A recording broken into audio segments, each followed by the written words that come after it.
1 বছর পূর্তি হয়েছে। 1 বছরের মধ্যে বাংলাদেশে এই মুহূর্তে কোনো চাঁদাবাজি নাই, কোনো ঘুষ নাই। বাংলাদেশে এই মুহূর্তে কেউ কারোর জমি দখল করে না। এই মুহূর্তে কোনো অস্ত্রবাজি নাই, দেশে কোনো মাদক নাই। এরকম হওয়ারই তো কথা ছিল, তাই না? আসলেই কি তাই আছে? এই দেশের কোন জায়গায় কোন প্রতিষ্ঠানটার পরিবর্তন হয়েছে আমাকে একটু বলেন। সারা দেশের অবস্থা যা ছিল তাই আছে। এর জন্য এতগুলো মানুষ জীবন দেয়নি। তারপরেও বিশ্বাস করি যে হয়তো একটা ভালো কিছু হবে, নির্বাচন হবে, নির্বাচনের পর একটা সরকার আসবে, সেই সরকার এই দেশের মানুষের জন্য কিছু করবে। আমি ডক্টর ইউনূসের যে সরকার, এই ইউনূসের সরকারকে আমি একটা ব্যর্থ সরকার বলবো। তিনি কিছু চাঁদাবাজ নিয়ে তারপরে তার আশপাশে তিনি একটা রাষ্ট্র চালাচ্ছেন। ব্যক্তিগতভাবে তার টাদাবাজির ব্যাপারে কিছু জানি না, কিন্তু একটা একটা করাপ্টেড একটা গভর্নমেন্ট তিনি পরিচালনা করছেন। বাট ইউনূসকে আমাদের দরকার ছিল। এখনো পর্যন্ত ভারতীয় যে আগ্রাসন, এই গত কয়েকদিন আগে যুক্তরাষ্ট্রের সাথে যে কূটনৈতিক দর কষাকষি, এগুলোর জন্যই মূলত তাকে আমাদের খুব দরকার ছিল। তিনি ছিলেন, আছেন, আমার কোনো সমস্যা, সামনেও তাকে একটা ভালো জায়গায় রাখা হোক। এখন আপনি আমাকে বলবেন যে ভাই, এক এক করে যদি বলতে যাই, ইউনূস সরকার বলেন, বিএনপি বলেন, এনসিপি বলেন, জামাত বলেন, সবখানেই একটা সমালোচনা করার জায়গা আছে। কে কি করছে এটার আমি বললাম না, আপনারা দেশে আছেন, আপনারা সবাই জানেন। আমি আর বিতর্কিত আজকে আর কোনো বক্তব্য দিতে চাই না, যে কারণে এগুলো নিয়ে আলোচনায় না গেলাম। আমি আওয়ামী লীগ ক্ষমতায় থাকাকালীন কিছু কথা বলতাম যে আমি কখনোই চাঁদাবাজি, দুর্নীতি এগুলোর জন্য আমার এই যুদ্ধ না। আমার যুদ্ধের একটা জায়গা আছে, সেটা হচ্ছে ভারত বিরোধিতা। কারণ আমার এই দেশের সব সমস্যার মূল কারণ হচ্ছে ভারত। আমরা ভারত টারত নিয়ে কথা বলতাম, আমাদেরকে বলতো আমরা হলাম এগুলি নিয়ে নাকি সব গুজব ছড়াই, এগুলি কোনো সত্যি কিছু নাই। শেষ পর্যন্ত সেই ভারতে কিন্তু এই স্বৈরাচারকে নিয়ে জায়গা দিয়ে রেখেছে। এই ভারতই এখনো পর্যন্ত তাদের জায়গা থেকে দেখেন, 2 দিন আগেও ভারতীয় পররাষ্ট্রমন্ত্রী বলে যে আমাদের খুব কি বলে, কি দৃষ্টি, সূক্ষ্ম দৃষ্টি না কি যেন এক দৃষ্টি রাখছেন তিনি। হুম তুই কেড়ে বেটা আমার দেশের কি হবে সেটা দৃষ্টি রাখার জন্য? তোরও এনে হাগার পায়খানা নাই, তুই পায়খানা বানা আগে। তোর ওই দেশের মানুষের চাইতে এই দেশের মানুষ বহু ভালো আছে, তুই করা লাগবে না, তুই তোর দেশ নিয়ে চিন্তা কর। এটা বলেছে, এই ইন্ডিয়া বলেছে। তার মানে আমরা যা বলতাম এই দেশের মূল সমস্যা ভারত, তারাই সমস্যা। অতএব আমাদের ওই জায়গা থেকে বের হইতে হবে। 5 তারিখে বিশেষ করে বিএনপির কথা বলি, বিএনপির কিছু বক্তব্য শুনে মনে হচ্ছে ঠিক আওয়ামী লীগের কথা বলছে, এরকম মনে হয়। আমি ওটা যদি শুধু অডিও শুনি এবং ওই ভয়েসটা যদি আমি রেকগনাইজ করতে না পারি, তাহলে আমার মনে হবে আওয়ামী লীগের কেউ বক্তব্য দিচ্ছে। ওনারা এখন মুক্তিযুদ্ধের চেতনায় বিশ্বাস করেন। ওনারা পাকিস্তানের রাজাকারদেরকে, কারা নাকি রাজাকার, চিহ্নিত যুদ্ধাপরাধী, ওই যে পোস্টার সরানো নিয়ে হয়েছে না, চিহ্নিত যুদ্ধাপরাধী।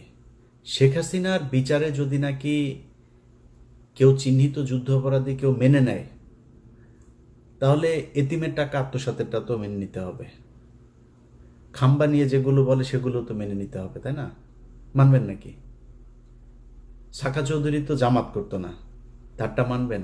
মানে একটু মানবেন একটু মানবেন না, এটা তো হইতে পারে না। আমি শেখ হাসিনার কোনো বিচারই মানি না। দেখেন না, এখন পর্যন্ত দেশে যাইতে পারি নাই কেন জানেন? এই দেশের কিছু মানুষের মুক্তির জন্য। আপনি 1 বছর হয়ে গিয়েছে, এখনো অনেক মানুষ জেলখানায় আছে, তাদের কথা মনেও করেন নাই।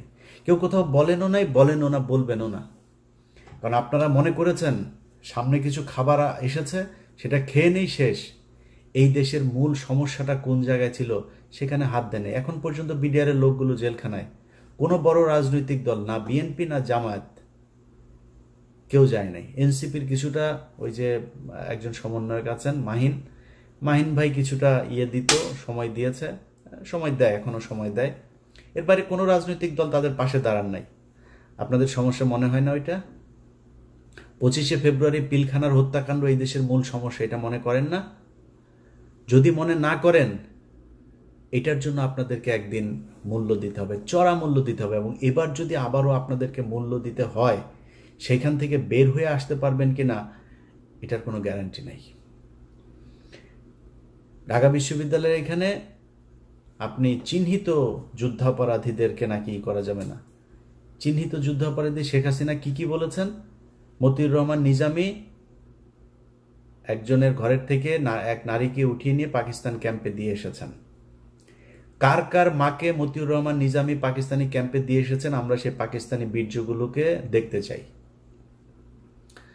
আওয়ামী লীগের লোকজন খুব ভোদাই মার্কা একটা কথা বলে, কারণ আমি নিজেকে, আমার বাপ জীবনে কোনোদিন মানে আমি 71-এ জন্ম হইলে আমি 100% পাকিস্তানের পক্ষে থাকতাম, একদম 100%। এটা আমি হিপোক্রেসি কথাবার্তা বলি না, এখন বলছি সারা জীবন বলবো এটা। অবশ্যই পাকিস্তানের পক্ষে থাকতাম আমার যদি জন্ম হইতো। আমার বাপ এত মানে ভীতু টাইপের লোক ছিল, এই লোকের পক্ষে সম্ভব হয় নাই। তারপরেও আমি কিন্তু নিজেরে রাজাকারের সন্তান বলি, আমি রাজাকার পরিবারের বলি, এগুলি বলি। কেন বলি জানেন? চালাক, তাই বুদ্ধিমান, এই জন্য বলি। কারণ ধরেন আমার বাপ যদি রাজাকার হইতো, আমার বাপ বিভিন্ন ঘর থেকে বাঙালিদেরকে তুলে নিয়ে পাকিস্তান ক্যাম্পে নিয়ে আসতো, আমার বাপ তো সেফ থাকতো। কারণ আমার বাপ পাকিস্তানি লোকজনের সেবা করে, পাকিস্তানি লোকজনের ই করে। তাহলে কি হইলো? যারা তুলা দিয়ে আসলো, আওয়ামী লীগের লোকজনের বৌরে নিয়ে ক্যাম্পে দিয়ে আসছে না। যদি আমার বাপ রাজাকার হইতো তাহলে কি করতো? আমার বাপ তাহলে আওয়ামী লীগের লোকজনের নিয়ে, মহিলাদেরকে নিয়ে ক্যাম্পে দিয়ে আসতো। তো পাকিস্তান কারে বীর্য দিয়ে গেল? তোর মারে দিয়ে গেল। আওয়ামী লীগের মারদের পেটের মধ্যে বীর্য পয়দা হয়ে এখন ছাত্রলীগ যুবলীগ হয়েছে।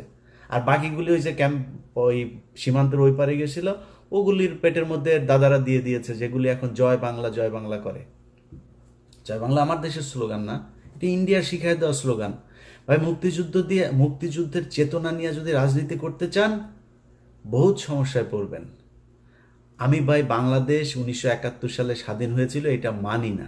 এখন আপনি আমার যা মনে চায় তাই বলতে পারেন, কারণ ওইটা ভারত আর পাকিস্তানের যুদ্ধ ছিল, সেটা ভারত এখনো বলে, এবং বাংলাদেশের পক্ষ থেকে ওইটার ব্যাপারে কোনো ধরনের কোনো প্রতিবাদ এখন পর্যন্ত করা হয়নি। এইবার প্রথম এই সরকার আসার পরে করেছে, ওইটা আমি এনাফ মনে করি না। আপনি যদি মনে করেন ওইটা আপনার স্বাধীনতার যুদ্ধ, ওই ব্যাপারে আপনি প্রকট, আপনি একদম পুরোপুরি এক ইয়ের মধ্যে থাকবেন, তাহলে তো আপনাকে তাদের সাথে সব ধরনের চুক্তি বাতিল করতে হবে, সব ধরনের থেকে সম্পর্ক থেকে বের হয়ে আসতে হবে। আসেন নাই, তার মানে তাদের ওইটা আপনি সহ্য করেন। তাহলে ওইটা যুদ্ধ না, ভারত আর পাকিস্তানের যুদ্ধ। ভারত এখনো সেলিব্রেট করে। এখন আপনি যদি মনে করেন, আমি কিছুক্ষণের জন্য এটা মানলাম যে আপনার ভারত পাকিস্তানের যুদ্ধ, এই মানে বাংলাদেশের মুক্তিযুদ্ধ। আমার এই ভিডিও এই মুহূর্তে যেই মানুষগুলো দেখছেন, আমার ভিডিও পজ দিয়ে একটু 2 মিনিট চিন্তা করেন যে আমি আমার আশপাশে, আমার আত্মীয় স্বজন, আমার গ্রামের আশপাশের যত গ্রাম আছে, কতজন মুক্তিযুদ্ধ ছিল। মুক্তিযোদ্ধা যে কটা আছে তার 80% ভুয়া। খোঁজ নেন, আপনার এলাকায় যে কটা মুক্তিযোদ্ধা আছে ওর ব্যাপারে যায় খোঁজ নেন। আল্লাহর কসম করে বললাম, একদম ভুয়া। আপনার বাপ গিয়েছিল? যায় নাই। তো মুক্তিযুদ্ধ আপনি করলেন না, আপনি মুক্তিযুদ্ধের বিশাল চেতনা। এই সরকার এসে 1 বছর হলো, আপনি মুক্তিযুদ্ধের তালিকা বের করেন নাই কেন? কতজন মারা গিয়েছে আসলে তার তালিকা আপনি করেন না কেন?